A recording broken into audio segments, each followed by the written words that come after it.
Good morning friends, welcome to our YouTube channel.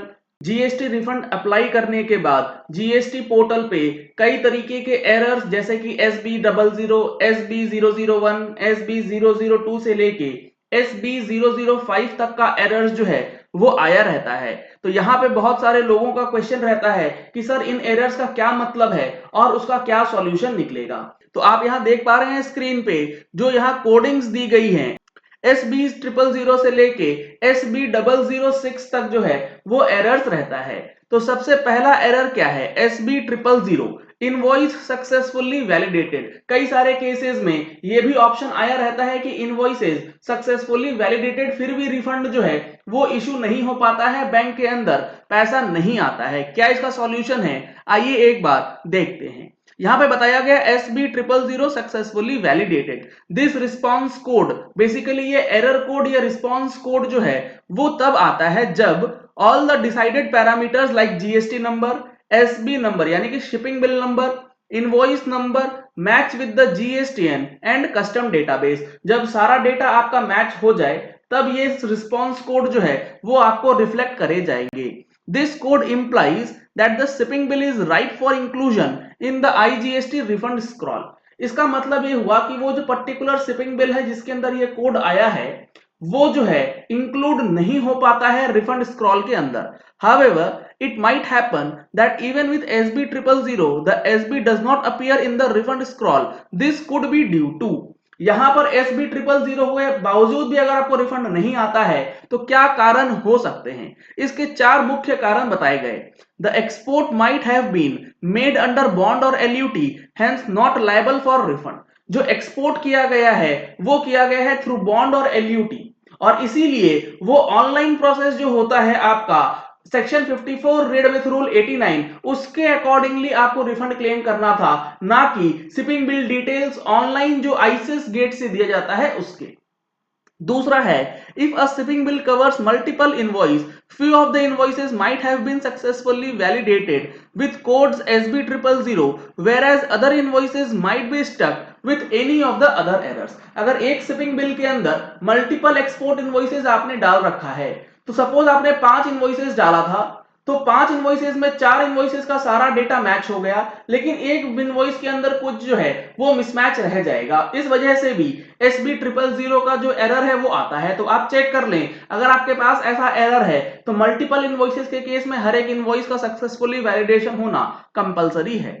Higher rate of drawback has been claimed for that SB, thus making the SB ineligible for IGST refund। अगर आपने duty drawback claim किया हुआ है उस particular shipping bill का तो उसका refund आपको नहीं दिया जाएगा, उसे इनएलिजिबल बना दिया जाएगा। Where the IGST claim amount is less than ₹1000। अगर आपका कोई भी रिफंड अगर 1000 रुपए से नीचे है तो आपको रिफंड जो है वो नहीं दिया जाता है, ऐसा प्रावधान जीएसटी के एक्ट में दिया गया है। तो अगर आपका आईजीएसटी का रिफंड 1000 रुपए से नीचे का है तो आपका SB000 आने के बावजूद भी रिफंड जो है वो नहीं दिया जाएगा। तो इन चारों ही एरर्स के लिए आपको चेक करना है और उसके बाद जो प्रॉपर ऑफिसर का इंटरफेस है वहां पे जाके अप्रोप्रिएट एक्शन जो है वो लेना होता है रीवैलिडेशन के लिए। अगला है SB001। इस एरर का क्या मतलब है? Invalid shipping bill number. अगर आपके डेटा में शिपिंग बिल नंबर इनवैलिड है तो SB001 का एरर कोड जो है वो दिखाया जाता है। दिस में occur due to a mismatch between the SB number furnished in GSTR1 table 6A and the SB number with customs। जो आपने GSTR1 फाइल किया उसका टेबल नंबर 6A, उसके अंदर जो शिपिंग बिल का डिटेल्स आपने फर्निश किया है वो, और जो कस्टम्स के पोर्टल पे जो आपका शिपिंग बिल डिटेल्स है जो एग्जीक्यूट किया गया eight the time of export, उस दोनों के अंदर मिसमैच अगर रहेगा तो SB001 का एरर जो है वो जनरेट होता है। The possible reason for such mismatch could be clerical error made by the exporter at the time of filing GSTR1 or 6A, which can be rectified by making amendment in GSTR1 by using Form 9A। Form 9A has been made available by GSTN with effect from 15/12/2017 in exporters login at the GST common portal. Basically ये चीजें जो है जब GST implement हुई थी तो form 9A करके एक इंप्लीमेंट किया गया था जिसमें आपको एक्सपोर्टर से रिलेटेड जो डेटा होता है उसको अमेंड किया जाता था GSTR1 का, लेकिन अब वो GSTR1 का ही पार्ट बन चुका है तो आप वहां पर जाकर के उसे अमेंड कर सकते हैं। अगला जो है वो है SB002 EGM not file. EGM का मतलब होता है एक्सपोर्ट जनरल मैनिफेस्ट। जब भी कोई माल एक्सपोर्ट होता है, चाहे वो रेल के थ्रू हो या फिर वाटर वेज के थ्रू हो या लैंड के थ्रू हो, जब माल जो है वो डिस्पैच किया जाता है, इंडिया से बाहर जाता है, तो वहां पर एक डॉक्यूमेंट एग्जीक्यूट किया जाता है कि इस पर्टिकुलर डेट पे आपका माल जो है वो छोड़ दिया गया है एक्सपोर्ट के लिए, और उसी डेट के बेसिस पे आपका रिफंड जो है वो उसका रेलिवेंट डेट भी डिटरमाइन होता है। तो अगर आपका ईजीएम नहीं फाइल किया हुआ है एक पर्टिकुलर केस में, रिफंड के केस के अंदर, तो SB002 का जो कोड है वो दिखाया जाएगा। Exporters may approach the shipping lines to file the EGM immediately. इस केस में आपका जो शिपिंग लाइन है उसके साथ आपको संपर्क बनाना होगा और उसको बताना होगा कि आपने ईजीएम एग्जीक्यूट नहीं करा है, जिसकी वजह से हमारा रिफंड अटक गया है, जल्द से जल्द उसे एग्जीक्यूट कराया जाए। If EGM is already filed by the shipping line correctly, revalidate EGM option may be used by the EGM officer. अगर आपका ईजीएम ऑफिसर ये कहता है कि हमने ऑलरेडी आपके लिए ईजीएम फाइल करी हुई है, तो आप उनको ये कहें कि ईजीएम ऑफिसर आप ऐसा कीजिए, उसको रीवैलिडेट ईजीएम का ऑप्शन आपको जो दिया गया है उसको आप रीवैलिडेशन कर दे, ताकि हमारा रिफंड जो है वो प्रोसेस हो जाए।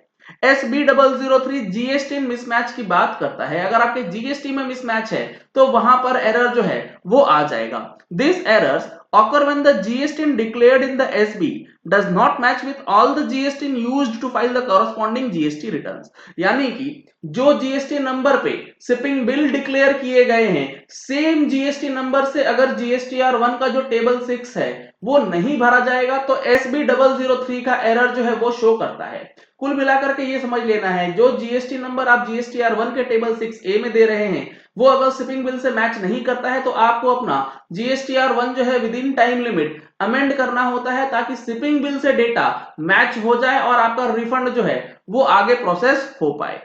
In this case too, the exporter may be asked to make necessary adjustments in GSTR1 by use of the amendment form 9A। ये amendment form 9A अलग से पहले आता था, अब ये GSTR1 का ही पार्ट है जिसको हम लोग टेबल 9A कहते हैं। If, however, the exporter has declared PAN instead of GST in the shipping bill, the option to sanction the refund through officer interface shall be available, provided that the PAN given in the SB which matches with the PAN of the GST used to file the returns। कई बार होता है कि shipping bill के अंदर सिर्फ pan number mention किया जाता है, ना कि जीएसटी नंबर। इस सिचुएशन में पैन नंबर का मैचिंग जो जीएसटी रिटर्न फाइल हो रही है जिस जीएसटी के, उस जीएसटी नंबर के पैन से मैच होना चाहिए, तो आपका प्रोसेस जो है वो कंप्लीट हो जाएगा। Even in cases where the exporter has used one GST to file the returns and another GST issued on the same PAN to file the SB, officer interface can be used to sanction the refund। Suppose आपके पास multiple GST number है एक ही pan पे, आपने return file किया किसी दूसरे GST number से, लेकिन पैन नंबर वही है, और आपने जो एसबी एग्जीक्यूट कराया, शिपिंग बिल फाइल कराया है, वो कराया है दूसरे जीएसटी ऑफ सेम पैन। तो इस केस में भी जो ऑफिसर है उसको रिफंड प्रोसेस करने में दिक्कत नहीं आती है। इसका ऑप्शन जो है वो इंटरफेस में दिया गया है। SB004 रिकॉर्ड ऑलरेडी रिसीव्ड का जो एरर है वो अगर आए तो क्या करना है। This error code occurs due to duplicate और repeat transmission of shipping bill invoices record from GSTN. अगर एक शिपिंग बिल का डिटेल्स जो है वो रिपीट हो जाता है जीएसटीएन की तरफ से, तब ये एरर जो है वो आ जाता है। The previous transmission would have already been validated with SB00 by ICES। जो प्रीवियस ट्रांजैक्शन है उसको ऑलरेडी वैलिडेट कर दिया गया होगा SB000 के नाम से, और उसके अंदर जो 4 एरर्स हैं, अगर वो सिचुएशन है तो आप देख लें, अदरवाइज आपका रिफंड जो है वो प्रोसेस हो जाएगा। अगला है SB005 इनवैलिड इनवॉइस नंबर। अगर आपने इनवॉइस नंबर गलत कर दिया है अपनी जीएसटी रिटर्न फाइल करते समय, GSTR1 को फाइल करते समय, तो इसको आप अमेंडमेंट कर सकते हैं, इसका आप डेटा जो है वो रेक्टिफाई कर सकते हैं, और इसकी रेक्टिफिकेशन की टाइम पीरियड, इनवॉइस का जो पीरियड है 31 दिसंबर 2019 तक एक्सटेंड किया गया। यानी कि 31 दिसंबर 2019 या उससे पहले जो भी इनवॉइसेस इशू किए गए होंगे जिसमें कुछ गलती हुई है, तो उसको रेक्टिफाई करने का ऑप्शन जो है अवेलेबल करवाया गया है। This is the most common error faced by the exporters which occurs due to the mismatch of invoice number as declared in the invoice table in the SB and that declared in GSTR1 for the same supply। ये बहुत ही common error है। GSTR1 में जो details चला गया invoice number और जो shipping bill के अंदर इनवॉइस नंबर गया है दोनों में मिसमैच है। This can happen due to typographical mistake while entering data in GSTR1 और the shipping bill। ये सिंपली typographical error जो है टाइपिंग करते समय गलती हो जाती है। The exporter uses two set of invoices, one invoice for GST and another invoice for exports resulting in mismatch of invoice number। यहाँ पर ये गलती जो है वो डुप्लीकेसी की वजह से भी आती है कि दो सेट्स ऑफ एक्सपोर्ट इनवॉइसेज अगर आप चलाएंगे तो यहाँ पर मिसमैच आ जाता है। After the implementation of GST, it was explained in the advisories issued by the Directorate and the PN issued by the Commissionerates that the details an exporter is required to enter in the invoice column while filing the shipping bill pertains to the invoice issued by him compliant to the GST invoice rules। जब आप shipping bill file करें तो उसका जो invoice details है वो exactly as per the invoice जो कि बनाया गया है in compliance of GST invoice rules वो होना चाहिए। शिपिंग बिल और इनवॉइस नंबर को टैगिंग करते समय बहुत अच्छी तरीके से आपको काम जो है वो करना होगा। The invoice number shall be matched with the GST to validate exports and IGST payment। जो इनवॉइस नंबर है उसको वैलिडेट किया जाएगा, मैच किया जाएगा कि आपने एक्सपोर्ट सही तरीके से किया है और आईजीएसटी का पेमेंट हुआ है या नहीं। It was understood that there would not be any difference between commercial invoice and the GST invoice after GST, since as per GST laws, the IGST is to be paid on the actual transaction value of the supply between exporters and the consignee, which should be the same as one declared on the commercial invoice। GST invoice हो या commercial invoice है, दोनों में कोई फर्क नहीं है क्योंकि जीएसटी का पेमेंट भी ट्रांजैक्शन वैल्यू पे ही होता है। However, cases have been noticed on the continuing use of separate commercial invoice leading to mismatch। कई बार होता है कि जीएसटी इनवॉइस की जगह पे आप कमर्शियल इनवॉइस का डिटेल्स जो है वो शिपिंग बिल में डाल देते हैं और जब जीएसटीआर1 फाइल करते हैं तो उसमें जीएसटी का इनवॉइस डालते हैं जो कि मिसमैच का कारण बन जाता है। कुल मिलाकर के जीएसटीआर1 में आपको अमेंडमेंट करने का ऑप्शन नहीं दिया जाएगा। आईसीईएस के पोर्टल पे जाके आप अपना शिपिंग बिल से रिलेटेड डेटा जो है वो अमेंड कर सकते हैं और इसका अमेंडमेंट इनवॉइसेस जनरेटेड टिल 31 दिसंबर 2019 तक का अलाउ जो है वो कर दिया गया है।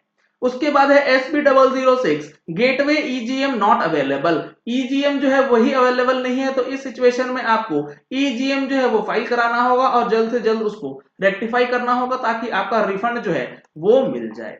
तो ये कुछ एरर्स हैं जो कि रिफंड फाइल करते समय या उसके बाद लोग फेस करते हैं और उसका प्रोबेबल सॉल्यूशन। चलिए इस वीडियो को यही एंड करते हैं। आशा करते हैं कि आपको ये प्रोसेस समझ आ गया होगा कि जीएसटी के रिफंड में जो एरर्स आते हैं उसका क्या कारण है और क्या सॉल्यूशन है। अगर आपने हमारे चैनल पे फर्स्ट टाइम ट्यून इन किया है तो चैनल को सब्सक्राइब करने के लिए नीचे दिए गए रेड कलर के सब्सक्राइब बटन को प्रेस कीजिए, साथ में जो बेल आइकन है प्रेस कर लीजिएगा ताकि वीडियो की नोटिफिकेशंस आप तक रेगुलरली पहुंचती रहे। Thank you and have a nice day.